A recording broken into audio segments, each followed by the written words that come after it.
La palabra de Dios contenida en este libro es la verdad que acepto creer, es la enseñanza que me comprometo a seguir y es la esperanza que me atrevo a confesar. Nada me impide recibirla, nadie me evitará que la haga parte de mi vida y por ningún motivo dejaré de proclamarla. Estoy aquí para leerla, oírla y vivirla diariamente. Amén. Adelante con la introducción.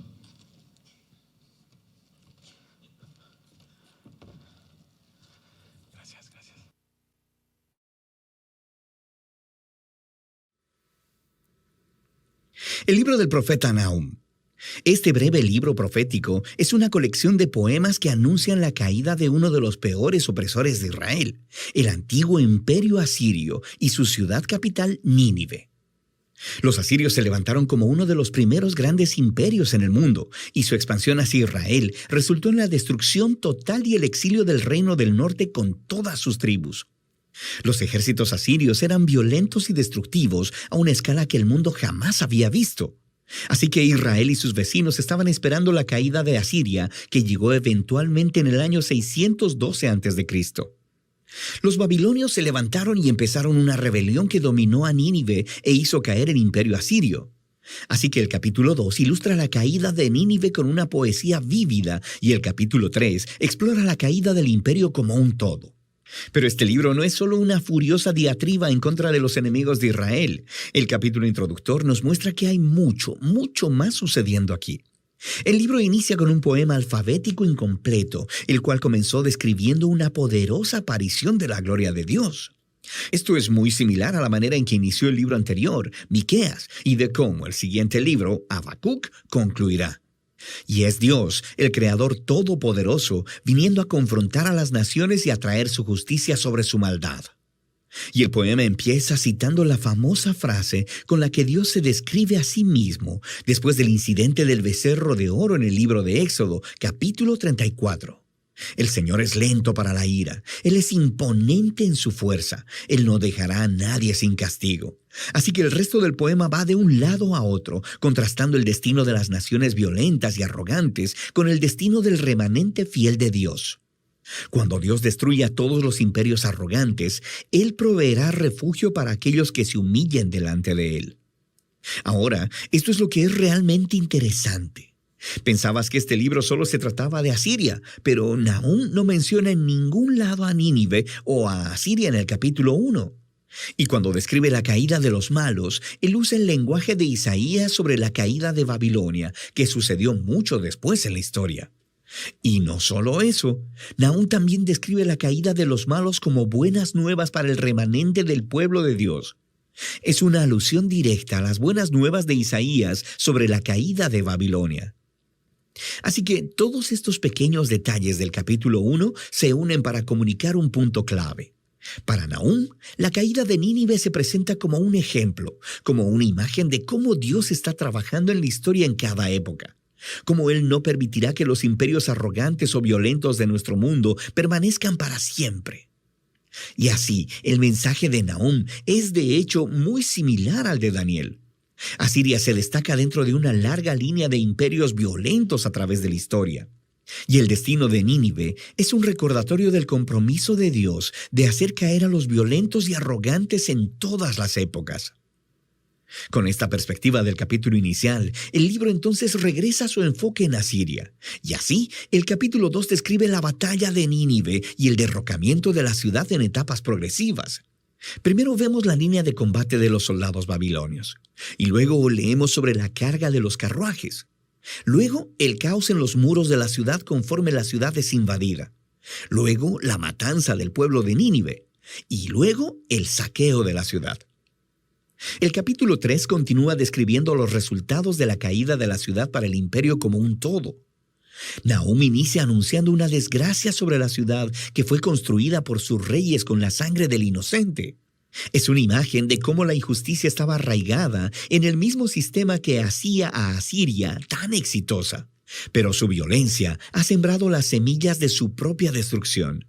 Así que Asiria caerá delante de Babilonia. El libro concluye con una burla contra el derrocado rey de Asiria. Él es golpeado con una herida fatal, y de las naciones que él oprimió alguna vez, nadie viene a ayudarlo. Más bien, ellos cantan y celebran su destrucción, y así termina el libro. Este es un libro sombrío, pero es importante ver cómo el mensaje de Nahum trata de los trágicos y perpetuos ciclos de violencia y opresión humana en todas las épocas. La historia humana está llena de tribus y naciones que se elevan a sí mismas y utilizan la violencia para tomar lo que quieren, produciendo la muerte del inocente.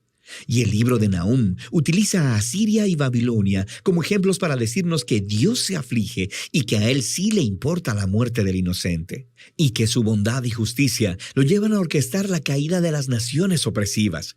Y el juicio de Dios sobre el mal es una buena noticia, a menos, claro, que seas Asiria.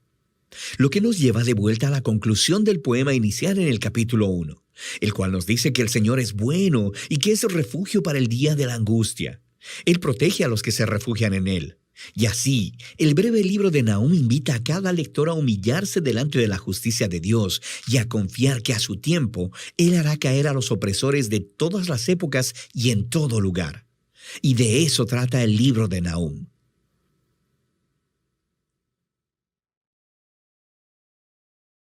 Esta es la introducción de lo que se trata, aunque no hemos leído ningún versículo bíblico, leeremos ahora nosotros versículos bíblicos para entender esta profecía. 3 capítulos apenas, es un libro breve, es de los profetas menores, y se llama menores no por otra razón, sino por la extensión que tiene, que es menor que la de los profetas mayores, por supuesto. Recuerden, estamos en la serie Sí hay prisa, y el día de hoy esta es la prisa. Atendamos con urgencia al llamado de Dios. En este libro hay un llamado de Dios. Déjame decirle algunas otras cosas, todavía de introducción. La profecía de Nahum es un anuncio de destrucción para la ciudad de Asiria, Nínive, para una ciudad asiria, Nínive, la capital del imperio asirio, pero no se trata de un mensaje que se haya predicado a los asirios. Dios no mandó a Nahum a Nínive a predicar como ya mandó a Jonás. No, Nahum no fue a Asiria, no fue a Nínive a predicarles, no. Este es un libro para los hebreos, para los judíos, para el pueblo de Dios. Dios no le dijo esto a Nínive. Le dijo esto a su pueblo. Es sobre Nínive, pero no es para Nínive. No le fue dada una nueva oportunidad. Ya la había tenido hacía 120 años, hacía más de un siglo que había enviado Dios a Jonás. Ahora ya no mandó Dios a nadie a predicarles. Esto se lo dijo Dios a su pueblo. ¿Por qué? ¿Qué quería Dios hacer con su pueblo dándoles este mensaje de lo que iba a hacer con Nínive, la capital del imperio asirio? Este mensaje fue predicado de manera directa al pueblo de Dios para darle esperanza al hacerle saber que los enemigos que le oprimían y amenazaban serían destruidos. Esta es la razón. Dios quiere decirle a su pueblo, serán destruidos. Por cierto, no en la generación de Nahum ni de los que escucharon a Nahum. Sucedió el cumplimiento de esta profecía mucho después, pero Dios quería que en ese momento ellos supieran esto para que vivieran de la manera correcta, por el conocimiento de lo que habría de pasar. También fue para revelarles quién es Dios y cuánto los ama, y fue para enseñarles a vivir en un mundo caído, en un mundo injusto, en un mundo perverso y alejado de Dios. Creo que se trata de un mensaje que nosotros también debemos descubrir y entender. También nosotros debemos entender, porque el mundo ahora mismo también está igual que Nínive en aquella época, bajo juicio. Por favor, las maldades que hacía Nínive en aquella época son iguales que las que se hacen el día de hoy en el mundo, y especialmente en los imperios del mundo, en donde hay injusticia, soborno, mentira, asesinato. Introduzcámonos en la profecía de Nahum, leyendo todo el capítulo primero, 15 versículos, pero parte por parte. Y déjame decir algunas cosas que me parece que es el planteamiento general de toda la profecía, que es muy breve, pero he aquí este primer capítulo, leámoslo, encontrando enseñanzas. Como he llamado a este sermón, atendamos con urgencia el llamado de Dios, entonces les propongo que atendamos estas cosas. Número 1, atendamos al Señor, que nos habla una y otra vez. Él nos habla una y otra vez. Dice el versículo 1 de Nahum, capítulo 1. Es una frase, es una introducción, pero dice algo. Lean conmigo este versículo, ¿cómo dice? Profecía sobre Nínive, libro de la visión de Nahum de Elcos. Es como un título, ¿no es cierto? Es como un título, como para ponerlo en la biblioteca. Entonces hay que decir, es una profecía de Nínive, y la escribió en Nahum de Elcos. Nahum es un profeta cuyo nombre significa compasivo o compasión. Eso tiene algo que ver. Dios no hace las cosas nomás así. No, este libro lleno de destrucción, que nos describe a un Dios vengador que destruye, nos lo hace saber a través de un hombre que se llama compasión. Es interesante, es bueno, es interesante saber eso. Algunos, como Jerónimo, los padres de la iglesia, los discípulos de los apóstoles, cuando ellos mueren, el último discípulo es Juan que muere, después de eso hay una serie de líderes en la iglesia cristiana y a eso se les llama los padres de la iglesia, la era patrística. Bueno, uno de ellos, llamado Jerónimo, decía que Capernaum, la Capernaum del libro de los evangelios, la Capernaum que se convirtió en algo así como el centro de mando del Señor Jesucristo, porque parece que ahí pasaba mucho tiempo y de ahí viajaba a otros lugares. Capernaum literalmente significa aldea de Nahum, Capernaum. Aldea de Nahum, y algunos piensan que Elcos es Capernaum después. No estamos seguros, pero es interesante saber eso, porque qué interesante que ahí el Señor, el más compasivo de los seres humanos que ha habido en este mundo, el Dios mismo encarnado, desde ahí comparte el evangelio que vino a traernos en persona. Su libro, este libro que estamos estudiando, es uno de los únicos 3 que profetizan sobre una ciudad extranjera.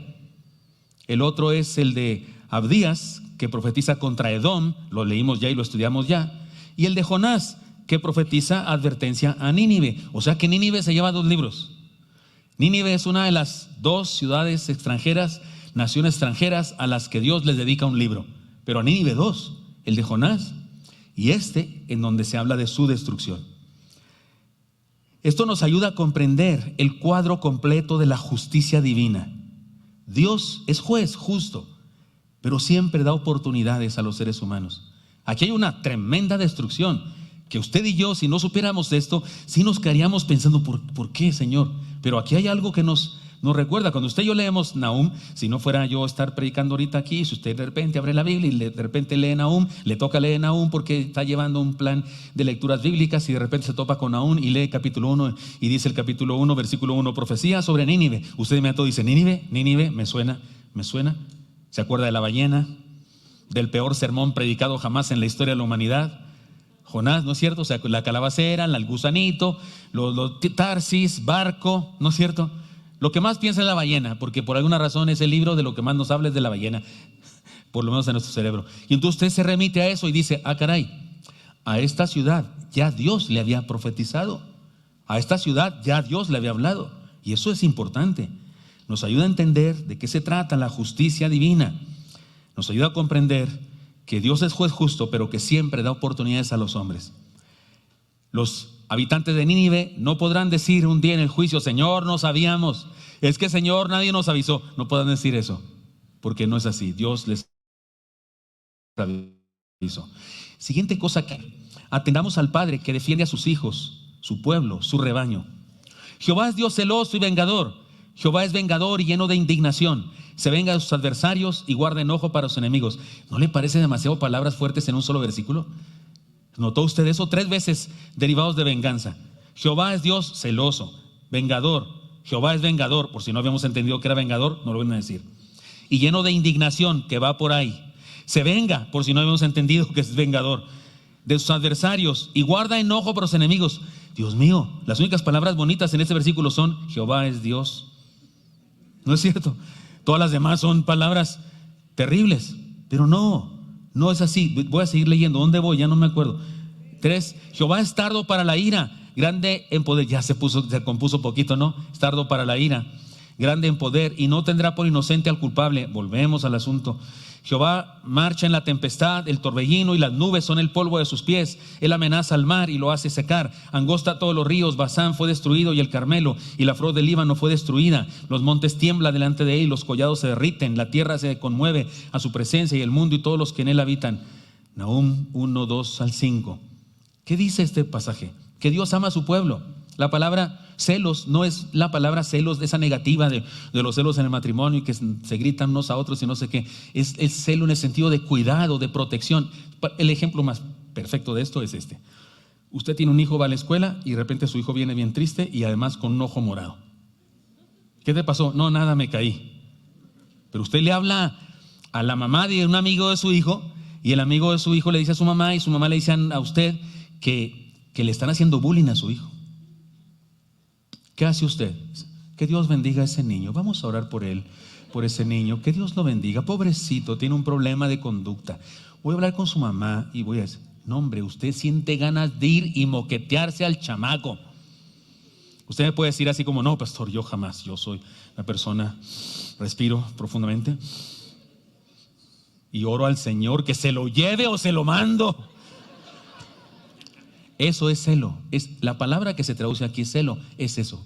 Eso que usted siente. Ya sé, no va a ir a pegarle al chamaco, aunque se lo merece, y usted sí tiene ganas de hacerlo, pero no lo va a hacer. Yo sé que no. Espero que no, hermana, por favor. Hermano, por favor, no vaya, deténgase.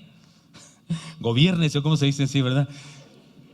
Pero esto es el celo. Dios, en el sentido de que nos ama tanto, que le molesta a cualquiera que nos quiera hacer daño. Dios ama a su pueblo, eso significa eso.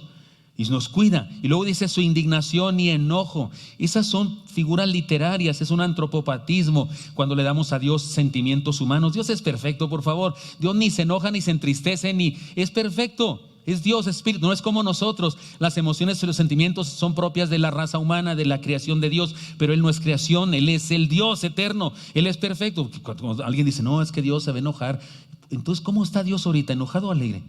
Porque puede estar alegre con nosotros, porque somos una iglesia bien linda y le cantamos muy suave, pero puede haber otros allá haciendo maldades en otra parte del mundo y Dios va a estar bien enojado por ellos. Y otros en otros lados. Oiga, Dios es perfecto, por favor. Esto es una manera de hablar, como cuando usted no sabe qué decir, cómo se siente, y entonces usted dice, es que tengo un nudo en el estómago. Hermano, de veras, si tiene un nudo en el estómago, corra al hospital con el gastroenterólogo, porque se va a morir usted, le aseguro. Tener un nudo en el estómago es peligrosísimo, pero usted no tiene un nudo en el estómago, solo así siente. Usted habló metafóricamente. ¿Por qué no entendemos eso en la Biblia también? Que en ocasiones la Biblia habla así, con figuras literarias. Aquí lo que dice es que no sabemos qué siente Dios, no sabemos qué siente, pero si fuera humano estaría indignado y enojado.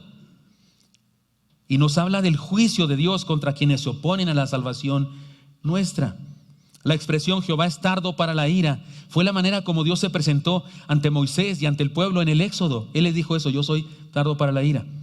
Pero en este caso añade, grande en poder, y no tendrá por inocente al culpable, para hacer patente que aunque ama al ser humano, sí ama al ser humano, también juzga a quien trata de evitar que lo salve. Él quiere salvar al ser humano y se las ve con él cualquiera que se oponga a eso, incluso un ser humano. La mención que hace de los fenómenos naturales, es muy importante eso. La mención que hace que él anda sobre el torbellino y que él abre los mares y que él destruye al Carmelo. Y esas cosas son historia de Israel. Todo eso que dice ahí pasó a Israel. Habla particularmente del Éxodo y de otros momentos. Habla de la destrucción de Egipto. Cuando dice, ahí metafóricamente habla de la destrucción de Egipto también. Menciona estos fenómenos naturales y habla de la naturaleza de su juicio. Se mencionan milagros que acontecieron en la historia del pueblo santo, como el Éxodo. Y déjeme se lo explico con pocas palabras, sencillamente.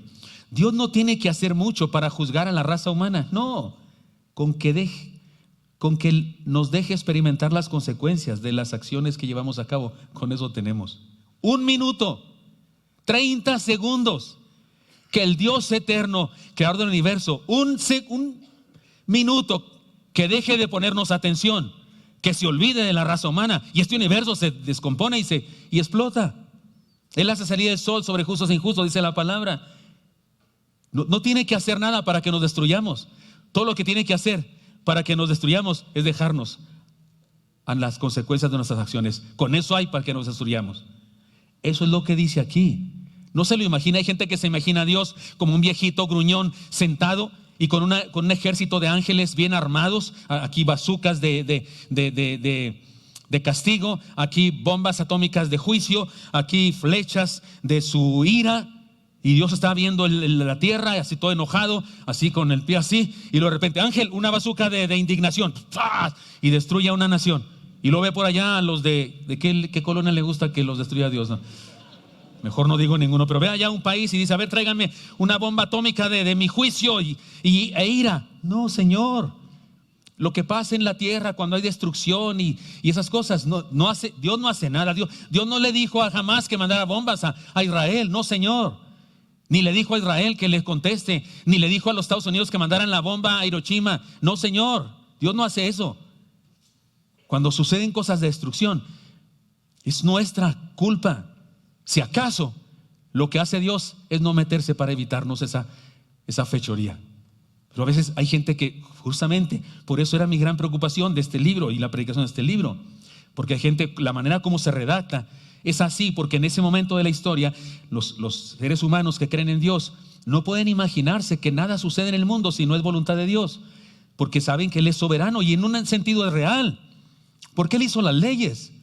Él estableció las leyes, esas que descubrió Isaac Newton. Él no las inventó. Isaac Newton, al que le cayó la manzana y esas cosas, Él no las inventó. Él descubrió esas leyes solamente, pero esas leyes las puso Dios. Y no solamente hay esas leyes, hay muchas otras que no manejamos nosotros, que nadie ha descubierto, leyes espirituales también. Haga de cuenta que usted le cae gorda la ley de la gravedad, le molesta la ley de la gravedad, y entonces usted quiere quebrantarla. Se sube a la torre de petróleos y se lanza, queriendo quebrantar la ley de la gravedad, y resulta que la ley de la gravedad lo quebranta a usted. ¿Me expliqué?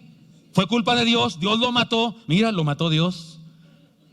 Sí, en un sentido, porque Dios hizo la ley de la gravedad, pero no fue Dios en su voluntad que lo hizo. No fue Dios diciendo, mira, ese bruto se va a tirar, préstame un rayo de mortandad, ¡chas!, para que se muera. No, Señor, usted se mató por bruto, porque violó su ley. ¿Estoy hablando claro?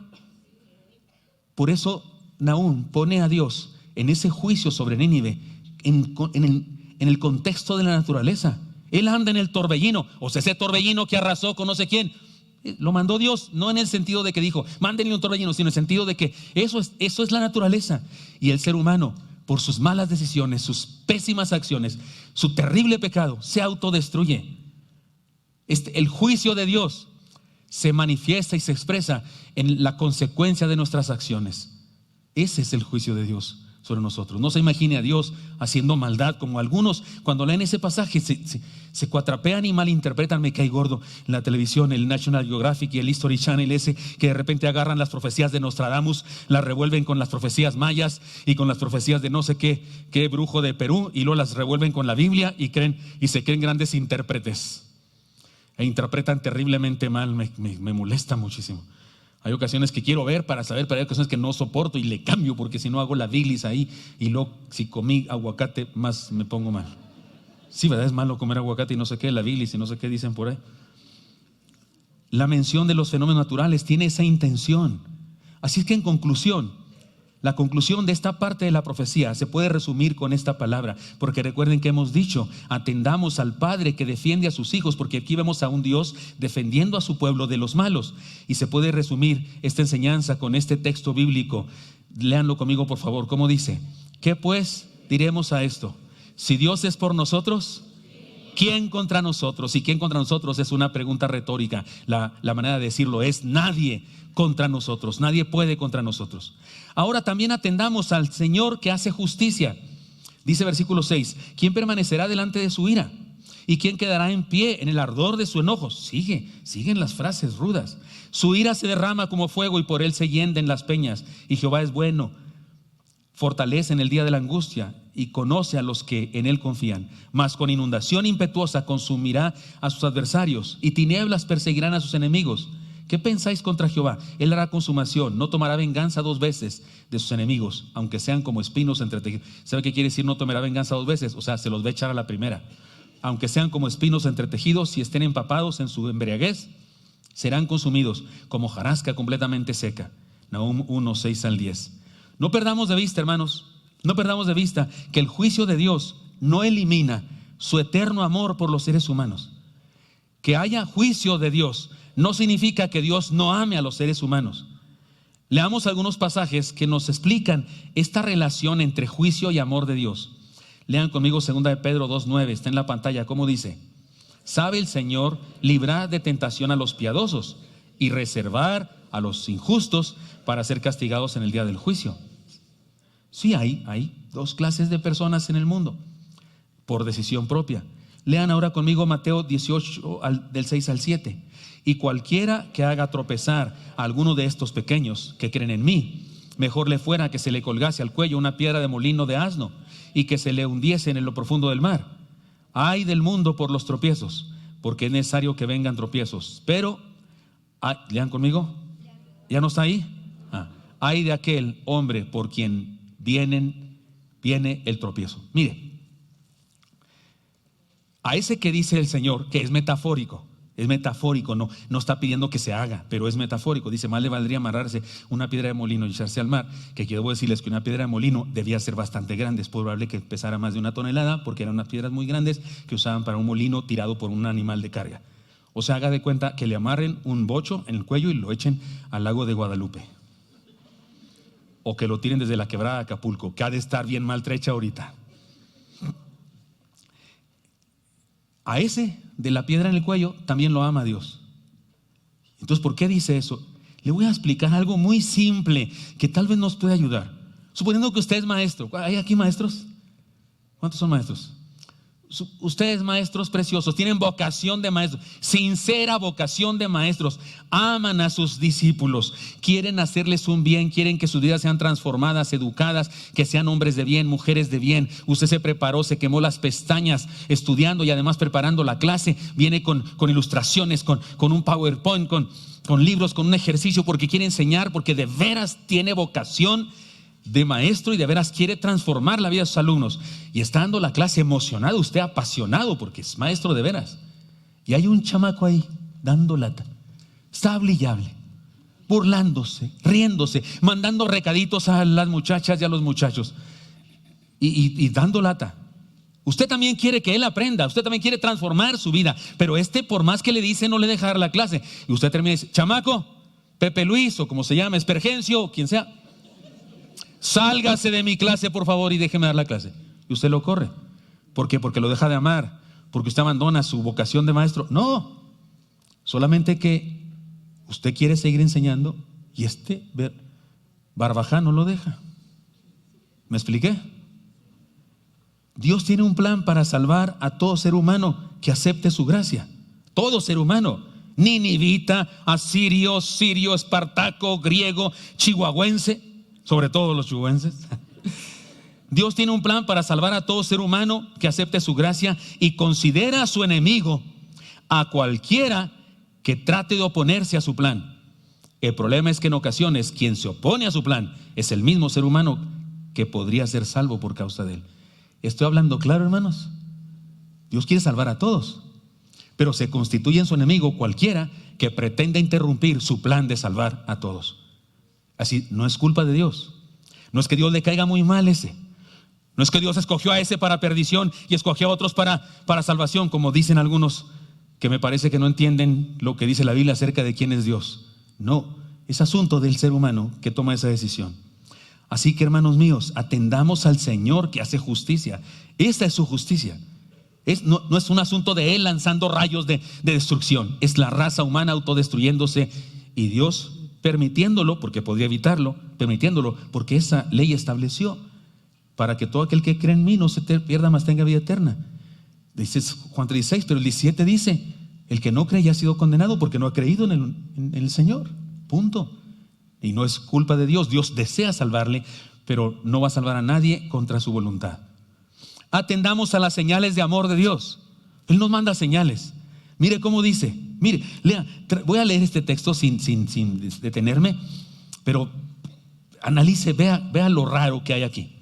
De ti salió, está Dios como dirigiéndose a Nínive o a Sennacherib, el rey del imperio asirio. Se dirige a él. No, Dios no pretendía hablar con él, ni mandó este libro para él. Es metafórico. Dios se lo dice a su pueblo como si estuviera hablando con el enemigo, y dice: de ti salió el que imaginó mal contra Jehová, un consejero perverso. Así ha dicho Jehová: aunque reposo tengan y sean tantos, aún así serán talados, y él pasará. Bastante te he afligido, no te afligiré ya más, porque ahora quebraré su yugo de sobre ti y romperé tus coyundas. Mas acerca de ti mandará Jehová que no quede ni memoria de tu nombre. De la casa de tu Dios destruiré escultura y estatua de fundición. Ahí pondré tu sepulcro, porque fuiste vil. Este texto aparentemente está dirigido a dos lectores, a dos receptores del mensaje, pero están entrelazados y se confunde uno. De ti salió el que imaginó mal contra Jehová. Se está refiriendo a Sennacherib, un consejero perverso. Así ha dicho Jehová: aunque reposo tengan y sean tantos, aún así serán talados, y él pasará. Hasta ahí se dirige a Nínive y su rey. Bastante te he afligido, no te afligiré más, porque ahora quebraré su yugo de sobre ti y romperé tus coyundas. Ahí está hablando con otro, el pueblo de Dios. Mas acerca de ti, vuelve a Sennacherib y los asirios: Mas acerca de ti mandará Jehová que no quede ni memoria de tu nombre. De la casa de tu Dios destruiré su escultura y estatua de fundición. Ahí pondré tu sepulcro porque fuiste vil. Déjeme se lo pongo gráficamente como qué está pasando. Como que Dios está hablando con nuestro enemigo, con alguien que nos está haciendo daño, y Dios le dice: te voy a destruir. No va a quedar nada de ti, aunque te sientas muy fuerte y muy capaz. Yo te voy a destruir. Y luego voltea y nos dice: no te preocupes, yo te lo quito de encima y yo te voy a dar libertad. Y a ti te voy a dar hasta por debajo de la... ¿Sí me expliqué? ¿Se capta la idea? En medio de algo malo, destrucción, hay una promesa. He aquí una directa profecía contra Sennacherib, quien causó una gran destrucción al pueblo de Dios y se atrevió a desafiar a Jehová con sus burlas. Ese Sennacherib es el que fue a sitiar el pueblo de Dios. Y luego salió el rey y le dice el rey a Sennacherib, al rey del pueblo de Dios: ¿crees que tu Dios te va a ayudar? ¿Que no has oído? Ningún Dios de los otros pueblos que yo he conquistado los ayudaron. ¿Crees que tu Dios te va a ayudar? Y se burla de nuestro Dios, del Dios Jehová, el Dios nuestro, el Dios de Abraham. Ese es Sennacherib. Y es una profecía contra él por el mal que causó. Es este pueblo, el pueblo asirio, el que destruyó las 10 tribus de Israel. Las desapareció. Hasta la fecha le llamamos las 10 tribus perdidas de Israel. Este fue el que las hizo perdidas. Este fue el que las destruyó. Dios no le permitió destruir Judá, la tribu de Judá, y es la que queda del pueblo de Dios, los judíos. He aquí una profecía directa contra Sennacherib y su pueblo. El pasaje describe la destrucción de Nínive y del ejército asirio, pero en medio de esta descripción de tanto mal, se encuentra una señal del amor de Dios a su pueblo. He aquí una flor en el pantano. ¿Se entiende esa metáfora? Una flor en el pantano. Es decir, un mensaje de aliento, de vida, de bendición para el pueblo santo. Rodeado de palabras de juicio y destrucción para los enemigos, encontramos esto: bastante te ha afligido, no te afligiré ya más, porque ahora quebraré su yugo de sobre ti. O sea, voy a quitar las cadenas, voy a quitar el yugo que te pusieron de esclavos, se lo voy a romper y te voy a liberar. Romperé tus coyundas. O sea, todo con lo que te amarraron y te tienen preso, lo voy a destruir. Eso es bendición para el pueblo. Se trata de un mensaje de liberación que surge de la destrucción de los malos. ¿Sabe qué? Me agrada esto porque le he puesto esta enseñanza: atendamos las señales del amor de Dios. En el mundo pasan cosas desagradables y malas, pero hay señales del amor de Dios. Aprendamos a ver los mensajes del amor de Dios, las señales de vida, los arcoíris que en medio de la destrucción y mortandad nos manda el Señor. A mí los domingos me son una gran bendición. Ya he dicho que me gustan mucho los domingos. Anhelo que sea domingo, entre semana. Lo único que le pido a Dios es que me espere tantito para terminar el sermón en ocasiones. Cuando como ahora batallo tanto para eso, para decir cómo lo voy a explicar. Pero me agrada porque encuentro bendición. Son mi arcoíris. Ustedes y la congregación y lo que pasa aquí son un arcoíris de esperanza. Un arcoíris en el sentido bíblico, en el sentido de los colores del arcoíris, no los 6 colores de la bandera esa pirata. Son 6 colores. ¿Sabía usted eso? Son 6. El número imperfecto. Qué interesante, el número imperfecto. El número que se cree la gran cosa, como el diablo mismo, pero no llega a ser 7 como el número de Jesús, nuestro Dios. No, el arcoíris de la esperanza, porque hay señales de vida. De repente uno le da la chiripiorca, la depresión, y uno está triste, lo que está pasando en el mundo y la maldad que hay, y cuando oye cosas desagradables y ideas que la gente maneja, uno se pone triste, lo que sea. Pero de repente, cuando vengo a la iglesia y me doy cuenta de una familia de nuestra iglesia, un matrimonio que está siendo restaurado después de tiempos difíciles,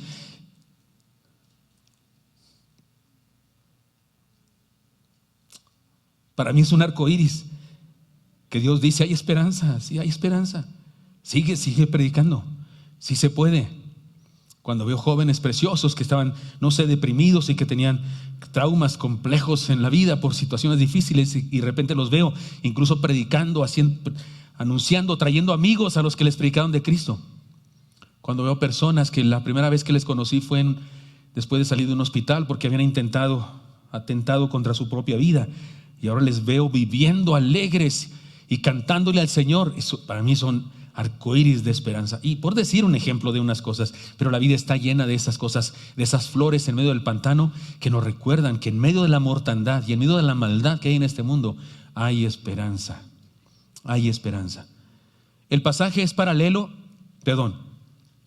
aprendamos a ver los mensajes del amor de Dios, las señales de vida, los arcoíris que en medio de la destrucción y mortandad nos manda Dios. Y por último, versículo 15 nos habla de esto: atendamos la nueva oportunidad de celebrar la fe. Se puede celebrar la fe aún en medio de la destrucción. Lean conmigo el versículo 15, por favor. ¿Cómo dice? He aquí sobre los montes los pies de los que traen buenas nuevas, del que anuncia la paz. Celebra, oh Judá, tus fiestas, cumple tus votos, porque nunca más volverá a pasar por ti el malvado. Pereció del todo. Usamos este texto, que hermosos son los pies de los que vienen por los montes y anuncian la paz. Más bien la versión de Isaías que voy a leer ahorita, pero lo usamos mucho para hablar de la evangelización, porque evangelio quiere decir buenas nuevas. Esta palabra que aparece aquí dice los que traen buenas nuevas. Ese traen buenas nuevas podría traducirse evangelio, buena noticia. Y el evangelizar es dar la buena noticia de la fe. Y entonces usamos eso para eso. Los congresos de misiones, las campañas evangelísticas a menudo usan eso de qué hermosos son los pies de los que anuncian. Pero hay que reconocer que estos pies y este anuncio no eran necesariamente de el plan de salvación. Era una noticia buena porque significaba la destrucción de los malos. O sea, esta buena noticia que trajo este de los hermosos pies es que Asiria será destruida. Esa es la buena noticia.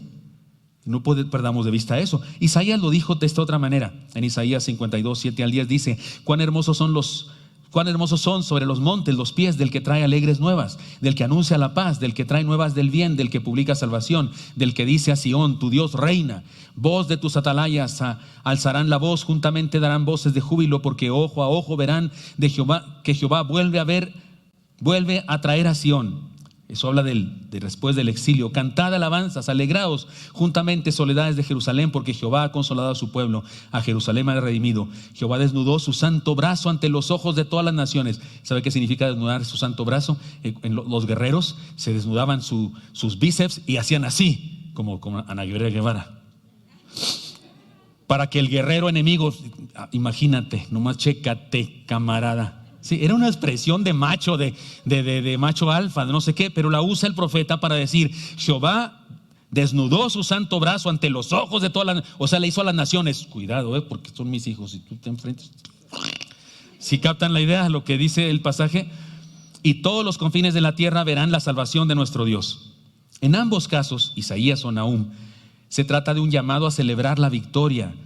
Pero además de celebrar la victoria de la liberación, se nos anuncia la bendición de poder hacer fiesta, pero no se refiere a una pachanga, se refiere a una fiesta de fe. Se trata de renovar nuestros votos. El texto dice, cumple tus votos porque nunca más volverás. ¿Cuáles votos? Los votos espirituales. O sea, celebra tus fiestas. ¿Qué fiestas? La Pascua y cualquier otra fiesta religiosa. Que si eran fiestas, si eran alegres, si había música, si había danza incluso, pero era de fe, de esperanza. Se trata de renovar nuestros votos, es decir, que en medio de la destrucción que hay en el mundo y ante la intervención de Dios para darnos protección, renovemos nuestra entrega, nuestra adoración y nuestro obediencia. ¿Qué hacemos? ¿Qué hacemos en este mundo bajo juicio de Dios? ¿Qué hacemos en este mundo tan contaminado y tan perverso como Nínive y como el imperio asirio de aquella época? ¿Qué hacemos? Somos fieles a Dios. Eso hacemos, eso nos toca hacer, ser fieles a Dios, celebrar las fiestas cristianas, venir al culto los domingos, a la zarza entre semana, al instituto bíblico a la hora que nos toque. Eso es celebrar las fiestas, ser buenas personas, cumplir nuestros votos. ¿Cuáles votos? Los que dijimos cuando nos bautizamos. Si usted se bautizó en esta iglesia, se le preguntó: ¿has creído en Jesucristo? Y usted dijo: sí, he creído. Y se le preguntó: ¿y decide ser discípulo de Jesucristo durante toda su vida? Y usted dijo: sí. Esos son los votos. Y los votos del matrimonio: ¿decide usted abandonar a todas las demás mujeres por esta que está aquí? Yo no digo eso, pero eso dicen en algunos otros formatos de pastores. Y usted tuvo que decir con la seguridad y la solvencia que da la ignorancia, tuvo que decir sí o no, sí. O sea, usted así con una expresión tímida y pensando en, a ver cómo estaba la cosa de dejar a quienes y cómo. Eso es un voto. Es decir, que en medio de la destrucción que hay en el mundo y ante la intervención de Dios para darnos protección, renovamos nuestra entrega, nuestra adoración y obediencia. Sí, hermanos míos, atendamos la nueva oportunidad de celebrar la fe. Y por último, atendamos las enseñanzas de vida en medio de la muerte. Esa fue como una especie de introducción, pero no se preocupe, la introducción es más larga que el sermón. Pero ahora vayamos a las enseñanzas y les voy a decir más rápidamente. ¿Qué nos enseña esto? ¿Por qué Dios inspira un libro así? ¿Con qué propósito Dios inspira a Nahum un libro así? Quiero decirles que no voy a leer los capítulos 2 y 3, solamente algunos versículos, pero usted los lee. Hay una descripción gráfica de la destrucción. Gráfica. Sombrío, dice la introducción, dice sombrío. Yo dije incluso que es macabro, ¿no es cierto? Porque hay frases muy fuertes. De hecho, son para de 15 para arriba. Como las películas que son, no sé qué categoría es, pero que son clasificadas. ¿Qué son, Emma? B15.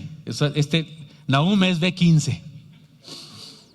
O sea, no se lo lea a los niños, no, dice cosas terribles. Sin embargo, ¿qué enseñanza tiene este pasaje? Ahora debemos reflexionar en esta descriptiva profecía de Nahum contra Nínive, y con ello podemos establecer algunas importantísimas enseñanzas de vida que nos guían a ser verdaderos cristianos en este mundo bajo el juicio de Dios, que vive en constante destrucción a causa del pecado. Primera enseñanza, primera cosa que Nahum quiere poner en letras de oro en las paredes de todas nuestras casas: Dios sigue siendo Dios. La ciudad de Nínive, hermanos míos, fue una ciudad rica, poderosa, muy moderna para su tiempo. El primer acueducto que se hizo alguna vez en la historia, según los historiadores, fue en Nínive. Un río entero pasaba por la ciudad de Nínive. Se cree que ellos lo desviaron para que sucediera eso. La ciudad amurallada, 12 kilómetros, con una pared de 20 metros de alto. Habían puesto presas en un río para que estas presas detuvieran el agua y entrara solamente la cantidad suficiente que ellos necesitaban en su ciudad. Y el río entraba por su ciudad y hacía una especie de vuelta media, una especie de, ¿cómo se llama esas? Glorieta en el centro de una plaza, daba vuelta y luego salía de la ciudad. Era una ciudad modernísima, de primer mundo. Si fuera de nuestra época, nuestros jóvenes soñarían y aspirarían a irse unos meses, unos años a estudiar a Nínive, porque estaban las mejores universidades, la mejor técnica descubierta hasta esa época, la mejor ciencia hasta esa época descubierta. Era la capital del imperio asirio. Pero no solo destruyó otras naciones con crueldad, eran más crueles, dicen los historiadores, que nunca antes habían visto tal nivel de crueldad. Pero eso no fue todo lo malo, no. Contaminaron al mundo con su religión inmoral, su filosofía idolátrica, su sociedad injusta basada en el poder, la riqueza material y la violencia. Eso lo podemos entender ustedes y yo, lo podemos entender perfectamente. Los países y las ciudades de primer mundo nos llevan ventaja a los tercermundistas en tecnología, en el orden en la ciudad, en la ciencia, en el conocimiento y también en la inmoralidad. También nos llevan la ventaja en divorcios, también nos llevan la ventaja en la confusión de la sexualidad de la sociedad que viven. Nos llevan ventaja en todo. Y algunas personas se impresionan de eso. No es que aquel país, no decía Víctor la semana pasada, que platicaba con un amigo, ¿no es cierto? Y que le decía, no, es que estamos atrasados. Somos una cultura atrasada. Otros países nos llevan ventaja. Sí nos llevan ventaja. Sí, por supuesto, en economía, en ciencia, en poder militar, en tecnología, y también nos llevan la ventaja en inmoralidad, en pecado, en destrucción, en depravación. También nos llevan la ventaja en eso. Es verdad. De hecho, van juntos. Es imposible que no sea así. Van juntos. Todos los imperios del mundo les ha pasado lo mismo. Mire lo que dice la profecía de Nahum de Nínive. Ay de ti, ciudad sanguinaria, toda llena de mentira y de rapiña, sin apartarte del pillaje. No solamente eran malos y perversos, enseñaban una filosofía mentirosa. Rapiña significa que con su poder hacían negocios en los que salían ellos con ventaja y empobrecían a otras naciones menos afortunadas. Y luego dice el versículo 4, a causa de la multitud de las fornicaciones de la ramera de hermosa gracia, llama a Nínive ramera de hermosa gracia. Es una mujer inmoral, pero es bonita, es guapa, anda bien vestida. Maestra de hechizos, ¿capta la idea? Que seduce a las naciones con sus fornicaciones, ¿capta la idea? Y los pueblos con sus hechizos. Alguien pensará, esto quiere decir que en Nínive había muchos prostíbulos. No es lo que está diciendo, aunque por supuesto que había cosas de esas, pero no es lo que está diciendo. Es metafórico. ¿Qué está diciendo? Que tiene una cultura atractiva, hermosa, bella, de primer mundo, progresista, que todos anhelan ser como ella, que quieren ir a estudiar allá nuestros jóvenes, que luchan por tener una residencia allá, pero que son hechizo de mal, hechizo del mundo, de perversidad. No importa cuántos imperios se levanten, hermanos míos, ni cuán poderosos sean, ni cuántas personas puedan engañar con sus ideologías, en su momento se autodestruirán a causa de sus maldades. Y Dios defenderá a su pueblo, su iglesia, sus hijos, porque a menudo, y por a menudo me refiero, siempre los grandes imperios de la humanidad han estado en contra de la fe cristiana. Todos los grandes imperios que ha habido en la historia de la humanidad han perseguido la fe cristiana. Lo que esta profecía describe se cumplió con Asiria y con otros imperios de ella después. Se cumplió con Babilonia, con Persia, con Grecia, con Roma, y se cumplirá con todos los imperios de nuestro tiempo. Es decir, lo que pasó aquí, si le cambiamos de nombre y en lugar de decir Nínive y le ponemos Babilonia, queda igualito. Y si le quitamos Babilonia y ponemos Persia, queda igualito. Y es más, si le ponemos Egipto de antes, aún antes de Nínive, queda igual. Y si se lo ponemos a otras naciones de la historia de la humanidad, queda igual. Ahora, esto que estoy diciendo se garantiza porque mire el argumento histórico que le hace Dios a través de Nahum a esta nación. La profecía de Nahum incluye una como lección histórica. Mire cómo le dice: ¿eres tú mejor que Tebas? Y usted dice: ¿quién es Tebas, pastor? Otra nación tipo Nínive que fue tiempo atrás. ¿Eres tú mejor que Tebas, que estaba sentada junto al Nilo, rodeada de aguas, cuyo baluarte era el mar y aguas por muro? O sea, inexpugnable. Etiopía era su fortaleza, también Egipto, y eso sin límite. Fut y Libia fueron sus ayudadores. Sin embargo, ella fue llevada a cautiverio. También sus pequeños fueron estrellados en las encrucijadas de todas las calles, y sobre sus varones echaron suertes, y todos sus grandes fueron aprisionados con grillos. Tú también serás embriagada y serás encerrada. Tú también buscarás refugio a causa del enemigo. Todas tus fortalezas serán como higueras con brevas, que si las sacuden caen en la boca del que las ha de comer. He aquí tu pueblo será como mujeres en medio de ti. La puerta de tu tierra se abrirá de par en par a tus enemigos. Fuego consumirá tus cerrojos.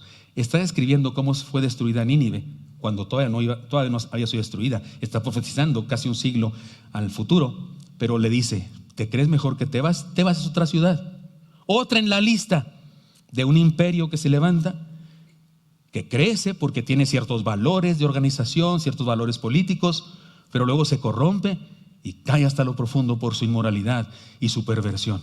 Y le está diciendo a través del profeta Nínive: te va a pasar lo mismo, y te va a pasar lo mismo que a los otros, y a los otros, y a los otros, y a los otros.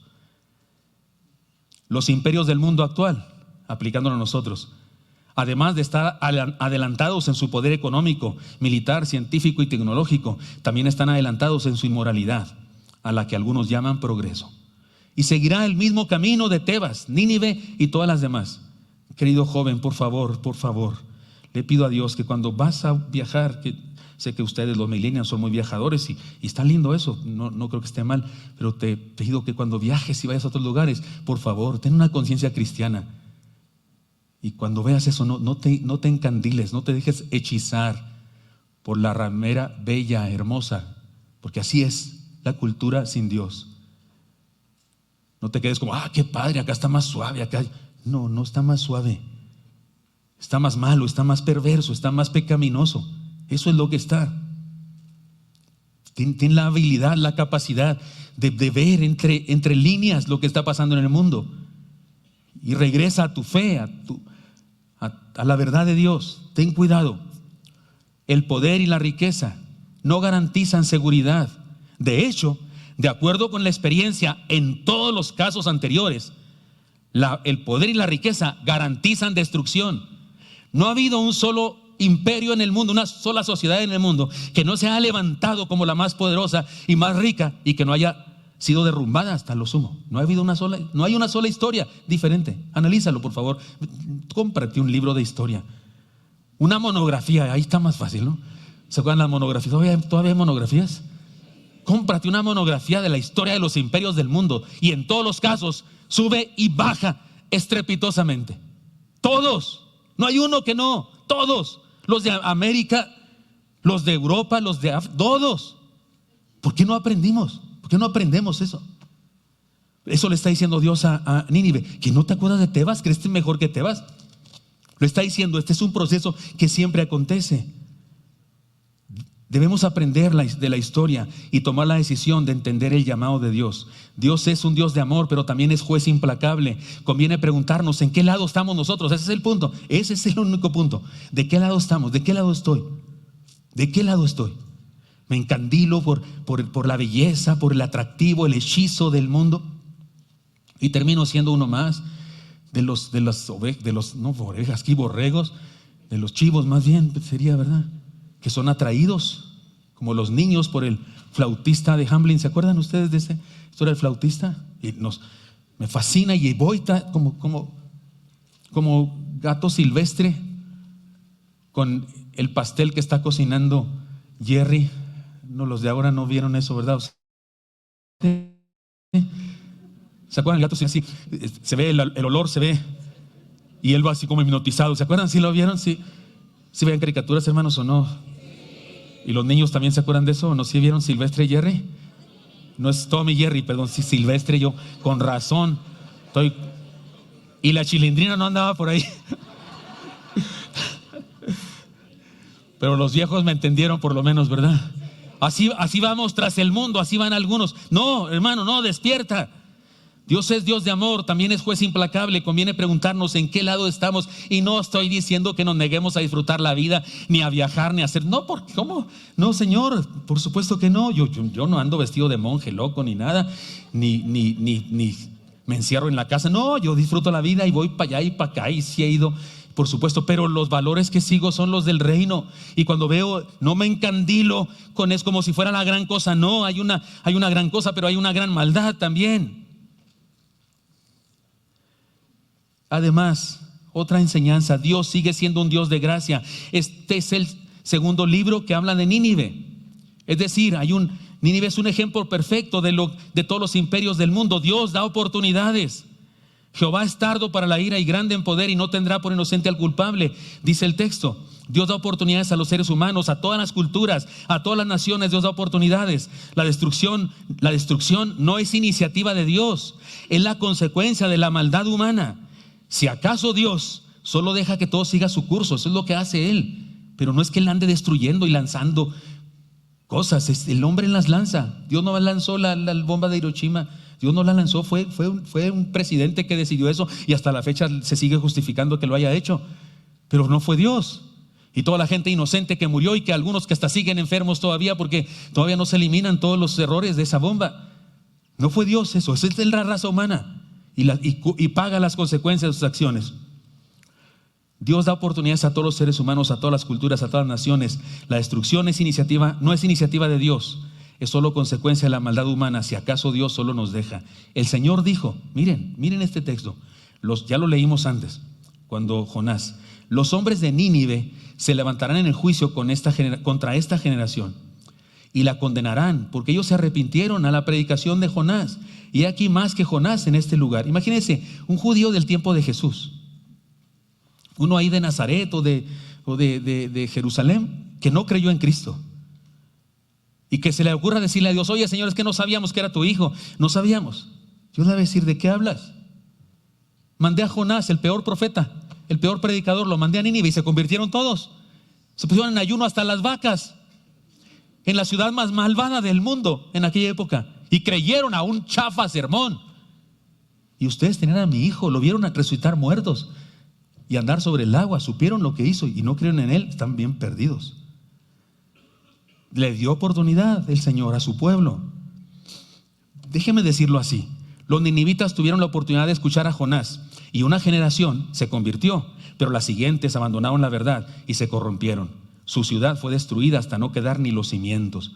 Y usted dice: ¿cómo es posible que se corrompieron tan pronto? No se espante, eso pasa de generación a generación. En las iglesias hay familias bien lindas, bien cristianos, papá y mamá bien cristianotes, y sus hijos no son cristianos y andan bien perdidos. Y ni hablar de los nietos, cómo iban a salir de una generación a otra.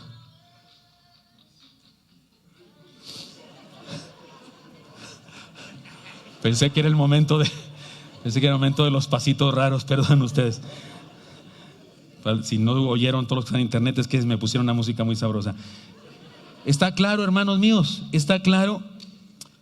Dios da oportunidad. Los ninivitas tuvieron a Jonás y la generación se convirtió, pero luego abandonaron. Su ciudad fue destruida hasta no quedar ni cimientos. Los judíos del primer siglo tuvieron la gloriosa oportunidad de escuchar al mismo Señor en persona. Tengo un primo hermano que compuso un canto donde dice que le gustaría ser el niño que Jesús cargó en sus brazos, o la mujer samaritana a la que le dio agua. Yo digo, yo hasta de leproso le entraba. Yo daría cualquier cosa por haber sido el leproso al que sanó. ¿No es cierto? Qué bendición que estar con el Señor. Bueno, los del primer siglo, los judíos del primer siglo tuvieron la gloriosa oportunidad de conocer al Señor en persona. Algunos creyeron en Él y le siguieron, pero los demás le crucificaron y como nación fueron destruidos y esparcidos por el mundo. El Imperio Romano del primer siglo tuvo la bendición de ver surgir la iglesia de Cristo con los primeros cristianos. Muchos creyeron, pero los demás los persiguieron a los cristianos, trataron de exterminarlos.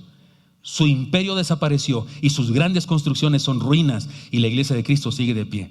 Muchos imperios, reyes poderosos han tratado de acabar con el cristianismo. Ellos han pasado a la historia y la fe cristiana sigue en pie. Cuando fuimos a Europa, mi esposa y yo, en Italia, fuimos al Coliseo. Yo no disfruté tanto eso, no sé por qué, soy sangrón o soy raro, lo que usted quiera, pero todo el mundo felices y que nos ofrecían para entrar más adentro. Yo decía, si con ver esto ya me caí gordo. ¿Y qué es lo que me pasaba? Porque yo sé lo que pasó ahí. ¿Qué pasó ahí? Mataron a miles de hermanos míos, hijos de Dios, por ser cristianos. Me tomé una foto, tenía la cara triste y puse debajo de la foto, aquí mataron a miles de cristianos. Pero el cristianismo sigue vivo y esta cosa está en ruinas, porque haga lo que quiera, son ruinas. Y cuando usted y yo andamos de turistas, ¿sabe qué es lo que visitamos? Ruinas. Aquí estaba el gran imperio no sé qué, ¿y dónde está el imperio ahora? No es nada. Y la fe cristiana sigue viva. Estoy hablando claro. En España fuimos al Escorial, se llama el lugar ese. Lo edificó un rey español que era el más anticristiano, era el más antirreforma, contrarreforma. Todo el edificio que hizo, todo era contrarreforma. El lugar más valioso ahí para visitar es, porque todo el edificio hermosísimo, es un cementerio. Ahí están las tumbas, con todo y cuerpos adentro. Y para usted ahí viéndolos. Se opusieron al evangelio de Jesucristo, están muertos. Y el cristianismo sigue vivo. Se me hace decir lero, lero, candilero. Estoy hablando claramente. Todos los grandes imperios han estado en contra de la fe y el Señor Jesucristo sigue teniendo una iglesia viva. La destrucción y muerte es creación humana. De Dios viene gracia. La diferencia en el destino humano es la decisión personal ante la gracia de Dios. ¿La aceptamos o seguimos la corriente del mundo? Ese es el punto. ¿La aceptamos o seguimos la corriente del mundo? Y en la corriente del mundo, en la corriente del mundo también están preceptos religiosos, por supuesto. Hay religiones en este mundo que son mundanas, no son cristianismo, son mundanalidad revuelta con algunas frases religiosas, pero sigue siendo mundo. ¿Aceptamos la fe o seguimos con el mundo? Dios sigue siendo nuestro Padre y Rey Pastor. Esta es la enseñanza más hermosa y final. El libro de Nahum termina con una declaración trágica que nos presenta las razones de tanta destrucción. Lean conmigo el versículo 13 del capítulo 3, final de Nahum, como dice: no hay medicina para tu quebradura, tu herida es incurable. Todos los que oigan tu fama batirán las manos sobre ti, porque sobre quién no pasó continuamente tu maldad. Una nación malvada. ¿Quién no se va a alegrar de tu muerte? El imperio, los babilonios y los medos, una coalición de ellos dos, destruyeron Nínive. Abrieron las puertas de sus presas que habían hecho para evitar que el río entrara por completo, y el río entró por completo y destruyó la pared de la ciudad porque era mucha agua, y entró y destruyó la plaza y destruyó el palacio principal, donde algunos dicen, quién sabe si es leyenda o es verdad, que estaban en una orgía los reyes, los príncipes de la ciudad, y se inundó, la ciudad fue abatida por inundación. Y luego entraron y destruyeron. Durante mucho tiempo ni se sabía dónde estaba Nínive, porque estaba todo destruido. Se decían, algunos que contradicen la Biblia, decían, la Biblia se equivoca porque no existió la ciudad de Nínive. Hasta que finalmente se descubrieron en excavaciones que sí, hubo una gran ciudad ahí. Y se descubrieron documentos y escritos en piedra y demás que manifiestan que hubo una gran ciudad ahí, pero estaba tan destruida que ni siquiera se encontraban. Hermanos míos, el virus del mundo es mortal y no hay medicina creada por el hombre que la cure. No es ni el poder, ni el dinero, ni la filosofía, ni una nueva religión, ni las ideologías, ni la tolerancia, ni las cirugías de cambio de sexo, ni el empoderamiento, ni las nuevas leyes, ni la ONU, ni las leyes de los gobiernos en contra de la vida, matando niños antes de nacer. Nada de eso cura el virus mortal del mundo. Pero para el pueblo de Dios, el Señor tiene una promesa, una medicina. Lean conmigo Nahum 1:7, por favor. Otra flor en el pantano. ¿Cómo dice este texto? Jehová es bueno, fortalece en el día de la angustia y conoce a los que en Él confían. Decidamos eso, escojamos eso por amor de Dios. En relación con nosotros, ¿para qué le dio Dios a Nahum esta profecía que no fue predicada ni siquiera a Nínive? Dios no se la predicó a Nínive, nos la dio a nosotros. ¿Para qué? Aquí tengo una respuesta obvia, para que recordemos que Él es Dios, que Él sigue mostrando su gracia y que sigue siendo nuestro pastor, para darnos sabiduría y valor para identificar la maldad del imperio del mundo y guiarnos a mantenernos en su voluntad como discípulos fieles a su palabra, no a nuestra religiosidad ni a nuestras tradiciones, a su palabra, para usarnos al proclamar su gracia y dar oportunidad a los hombres, para ayudarnos a vivir felices en contentamiento a pesar de la destrucción que se cierne sobre el mundo, para que disfrutemos de su presencia bendita en nuestra vida. Esta verdad nos desafía a usted y a mí a escoger qué padre obedeceremos, a qué rey serviremos y a qué pastor seguimos con todo el corazón. Y en todos los casos el Padre es Dios, el Rey es Dios, el pastor es Dios mismo. Jehová es mi pastor, nada me faltará. Así que tengo un desafío a atender con urgencia el llamado de Dios. Hermanos, Nahum profetizó durante la revolución espiritual de Josías. ¿Se acuerdan de Josías, el niño el niño rey? ¿Se acuerdan? A los 8 años comenzó a reinar, a los 16 descubrió un libro de la ley que no se conocía, hizo una gran revolución, restituyó los sacrificios en el templo, quemó los lugares altos, destruyó las imágenes de ídolos que había en el pueblo, hizo una revolución. En ese tiempo fue que Nahum predicaba, por eso no hay ningún señalamiento de pecado contra el pueblo, porque en ese momento el pueblo era fiel a Dios. Debo decirles que lo que profetizó Nahum no se cumplió durante la vida de Nahum. Nahum murió y faltaron todavía muchos años para que se cumpliera. Es decir, que él profetizó algo que iba a pasar dentro de mucho tiempo, lo que quiere decir que ese algo que profetizó es algo que los que lo recibimos debemos vivirlo ya, aunque todavía no pase lo que dice. Debemos vivir fieles a Dios. Se trató de un mensaje que debía ser creído, aceptado y vivido. Se trató de una enseñanza que debía ser aprendida. Se trató de un llamado a vivir la fe verdadera ahora, aun cuando todavía no suceda eso. ¿Saben algo interesante? Nínive, ¿saben quién fundó Nínive? Se cree por las enseñanzas bíblicas. ¿Saben quién fundó Nínive? Nimrod, el primer cacique de la humanidad, el primer megalómano, el que también dirigió la creación de la Torre de Babel, el primer imperialista, por así decirlo. Y me siento mal decir esa palabra porque un ignorante en el internet anda diciendo el imperialismo, no sé qué. ¿Se acuerdan? El primero que desarrolló un imperio. Parece que esa fue la fundación de Nínive. Así es que eso se repite y se repite y se repite en otras culturas. Lo que este libro describe se ha repetido a través de la historia de la humanidad, a pesar de la incredulidad de quienes lo vivieron sorpresivamente. El primer capítulo de Nahum, no lo he dicho en los otros cultos, lo voy a decir aquí solamente a ustedes, es un acróstico, pero es un acróstico fonético. No usa todas las letras del alfabeto hebreo, usa solamente la mitad más o menos, es incompleto, pero más que solamente usar la letra, usa los fonemas, es decir, al leer los versículos suenan con una palabra de la primera letra y el segundo con la segunda letra, pero se acaba, no es completo. Yo digo, es como el libro de los Hechos. El libro de los Hechos no está completo.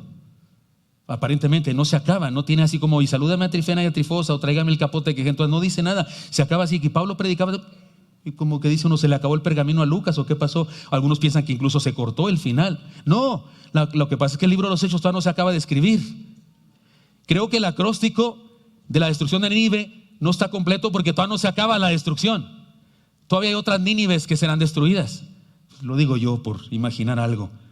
Hermanos míos, eso que se escribe ahí es algo que no se cumple en nuestra época, pero es algo que nos prepara para vivir ahora, se cumpla o no.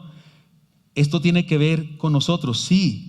Nosotros conocemos la historia, usted y yo conocemos la historia, lo que ha pasado. Debemos aprender que le pasó a Tebas, le pasó a Nínive, le pasó a Babilonia, le pasó a los griegos, le pasó a los romanos. Debemos que entender eso, y usted y yo podemos ver el futuro, porque la Biblia nos habla incluso de lo que pasará en el futuro. Así que tenemos todo para confiar en Dios y esperar en Él y vivir confiados en su gracia. Discutía con una persona acerca de las ideologías, acerca del feminismo y acerca del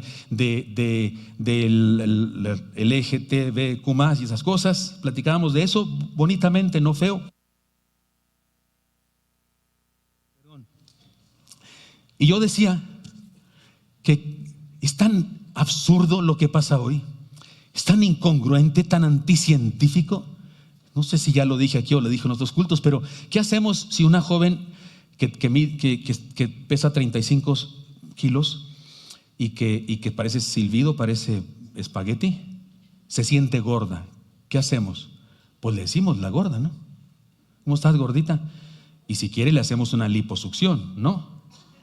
Porque si le digo, no, estás flaca, y la llevo a un psiquiatra, estoy atentando contra su individualidad y contra su autopercepción, ¿no es cierto? Entonces no puedo hacer eso porque no puedo ir en contra de su autopercepción. Pero nadie hace eso, ¿no? Sí la llevamos a un psiquiatra, por supuesto que sí. Pero si un niño de 8 años me dice que no es niño, que es niña, resulta que la ley me permite que el niño vaya allá y le corten no sé qué cosas de su cuerpo como si estuvieran insanas y lo hacen niña. ¿Qué? Por Dios, ¿dónde se encuentra eso?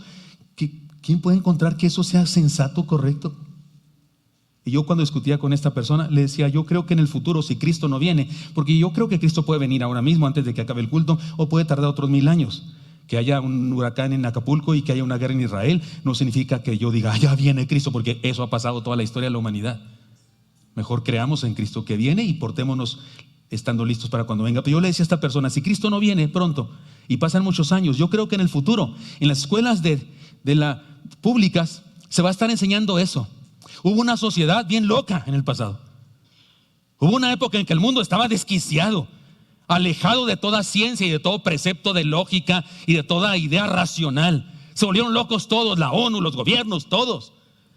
Hicieron cada sandez y el mundo se corrompió y fue destruido y hubo una hecatombe. Yo creo, eso de que las películas futuristas, que cuando el destino nos alcance y esas cosas, yo creo que algo así puede pasar para como vamos de tan locos. Pero si algo pasa, yo digo en el futuro, va a estar alguien diciendo, nuestros antepasados la regaron bárbaramente hasta que hubo una revolución y que no sé qué, y se compuso la cosa, si es que sucede. Y yo pienso que esa maestra va a estar diciendo, pero también hubo otros que no eran igual de locos. Hubo otros, eran pocos, pero fueron perseguidos, mataron a algunos, metieron a la cárcel a muchos de ellos. Pero había unos que dijeron que no, y ellos conservaron ciertos valores, ellos conservaron ciertas verdades que ahora, va a decir ese nuevo mundo, que ahora sostenemos nosotros. Y yo le decía a esa persona que discutía conmigo, todo esto es imaginación mía, yo le decía eso, yo quisiera en esa historia ser parte de los pocos, ser parte de la minoría. Yo quisiera ser parte del remanente que se mantuvo firme en la razón, en la verdad de Dios, no en esa bola de locos que destruyeron el mundo con sus ideas perversas. De eso hablan aún. Parece solamente un libro oscuro, dramático, de la destrucción de un país, como si eso fuera gran historia. No. Es un libro de principios y enseñanzas maravillosas que nos recuerda que Dios sigue siendo Dios y no hay imperio del mundo que pueda ganarle a nuestro Dios, y que sigue siendo un Dios de gracia que da oportunidades a los hombres, y que sigue siendo un Dios que quiere ser nuestro Padre, nuestro Rey, nuestro Pastor, y que nos hace un llamado a todos los que queramos creer en Él y escoger seguirle, escoger caminar con Él. Aquí la cosa es muy sencilla. Nínive representa cualquier imperio del mundo, cualquier sociedad del mundo que te atrae con su riqueza, con su nueva forma de pensar, con su progresismo, y que te inunda y te conquista, te fascina como una ramera bella, así dice el texto. Esa es la otra opción, y la otra opción es seguir al Señor con todo tu corazón, a pesar de lo que somos. El pueblo de Dios nunca fue perfecto, siempre siguió siendo un pueblo pecador, pero al creer en Dios y al arrepentirse, al buscar a Dios, experimentó la salvación. Nosotros no somos perfectos, no tendría razón Dios de salvarnos. Es por su pura gracia. Lo que sí pide de nosotros es que creamos. Porque por gracia sois salvos. ¿Por medio de qué? De la fe, creyendo en Él y solo en Él, con todo el corazón. Así que sí, hermanos míos, disculpen que no prediqué el Salmo 23 ni Juan 3:16. Perdónenme que no les prediqué el Salmo 40, mi favorito. Perdónenme que tocaba predicar Nahum y que había que decir estas cosas. Pero resulta que sí, tenemos todo para confiar en Dios, para esperar en Él y vivir confiados en su gracia. Vivamos nuestra fe con todo el corazón. Si hay prisa, atendamos con urgencia el llamado de Dios. En medio de un mundo caído, de un mundo bajo juicio de Dios, un mundo en donde hay autodestrucción por la manera como nos comportamos, hay esperanza en Dios. Clamemos a Él, sigámosle con todo el corazón, aceptemos su llamado. Sí, hay prisa. Señor Santo, te doy gracias porque me has permitido compartir esta palabra. Señor, ya lo dije. Ahora es asunto de tu Santo Espíritu, Dios, que trascienda nuestro corazón, nos bendigas, nos hagas entender. Discúlpame, Señor, soy todo lo que soy, no tengo mayor habilidad que esta para explicar las cosas, para hacer entender tu palabra, pero si tú puedes, Señor, si sí puedes, por supuesto, trasciende nuestro corazón, nuestra conciencia, nuestra voluntad y bendícenos, Dios, y permítanos dar las decisiones correctas para vivir, Señor, en tu voluntad. Bendice, Dios, tu pueblo, bendice tu iglesia, cada familia, bendícenos, Dios, y permítenos mantenernos a salvo de la destrucción moral, de la destrucción espiritual que hay en este mundo, y que seamos tu iglesia la que sigue compartiendo el mensaje puro de tu evangelio. Te lo pedimos en Cristo Jesús. Amén.